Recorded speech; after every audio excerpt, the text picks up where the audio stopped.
রাষ্ট্র পরিচালনায় শরিয়াকে প্রাধান্য দেওয়ার প্রতিশ্রুতি দিয়ে নির্বাচনী ইশতেহার ঘোষণা করেছে ইসলামী আন্দোলন বাংলাদেশ। বুধবার রাজধানীতে ইসলামী আন্দোলন বাংলাদেশের কেন্দ্রীয় কার্যালয়ে ইশতেহার ঘোষণা করেন দলটির আমির সৈয়দ রেজাউল করিম।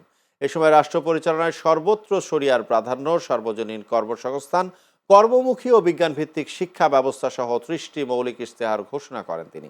পাশাপাশি বাক স্বাধীনতা ও গণমাধ্যমের নিরাপত্তা নিশ্চিত করে ন্যায়ভিত্তিক রাষ্ট্র গঠনের অঙ্গীকার পুনর্ব্যক্ত করেন তিনি।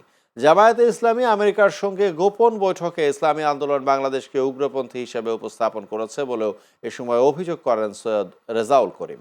নির্বাচনের আগে ইশতেহারের মাধ্যমে জাতির সামনে দলের নীতি, ভাবনা ও দেশ গঠনের রূপরেখা উপস্থাপন করা হয়।